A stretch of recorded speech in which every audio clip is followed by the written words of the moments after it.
នេះគឺជារចនាអគ្គិសនី Ion I60 ដែលសាកថ្មមកពេញអាចជិះបានរហូតដល់650គីឡូហើយសាកថ្មតែម្ដងចំណាយត្រឹមតែ20នាទីជាងតែប៉ុណ្ណោះរចនាអគ្គិសនីនេះត្រូវបានប្រើប្រាស់កម្លាំងម៉ូទ័រ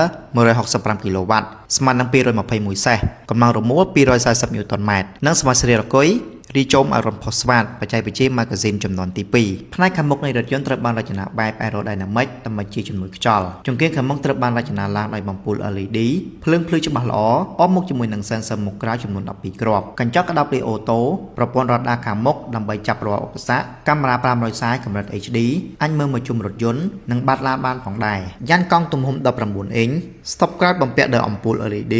គូតក្រោយអូតូនិងធំទូលាយផ្នែកខាងក្នុងត្រូវបានបំពាក់ដោយពូកស្បែកដែលមានគុណភាពខ្ពស់ជា Linear Leader ដែលត្រូវបានបំពាក់នៅលើរថយន្តទំនើបផ្ទៃខាងក្នុងទាំងមូលមានភាពទុំទូលាយអមមុខជាមួយកៅអីម៉ាស្សា8របៀបកៅអីខាងមុខទាំងពីរអូតូស្វ័យប្រវត្តិនិងមាន Memory Seat ប្រព័ន្ធបន្សុទ្ធខ្យល់ PM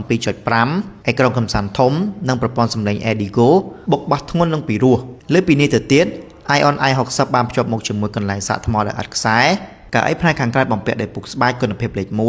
អ្វីដែលកាន់តែពិសេសកៅអីជួរខាងក្រៅអាចបត់តម្រេបមុំបានធំធ្វើឲ្យមានភាពងាយស្រួលដល់អ្នករួមដំណើរមិនត្រឹមតែប៉ុណ្ណោះប្រព័ន្ធសុវត្ថិភាពត្រូវបានធ្វើតេស្តកម្រិតសុវត្ថិភាពលំដាប់ផ្កាយ5អមមុខជាមួយគ្រោងចង្កដ៏រឹងមាំដែលជាលោហៈធាតុដែលរឹងបំផុតនៅក្នុងពេលបច្ចុប្បន្នរថយន្តនេះត្រូវបានបំពាក់បច្ចេកវិទ្យាសុវត្ថិភាពដូចជាពងសុវត្ថិភាព8គ្រាប់ប្រព័ន្ធចាប់ហ្វ្រាំងដោយស្វ័យប្រវត្តិប្រព័ន្ធរក្សាកន្លងផ្លូវប្រព័ន្ធរក្សាលំនឹងពេលចុះចំណោតនិងឡើងចំណោតប្រព័ន្ធរក្សាលំនឹងអេឡិចត្រូនិកប្រព័ន្ធបន្ថយល្បឿននិងជប់ដោយស្វ័យប្រវត្តិព័ត៌មានលម្អិតសូមទំនាក់ទំនងមក Telegram ដើម្បីទទួលបានព័ត៌មានកាន់តែលម្អិត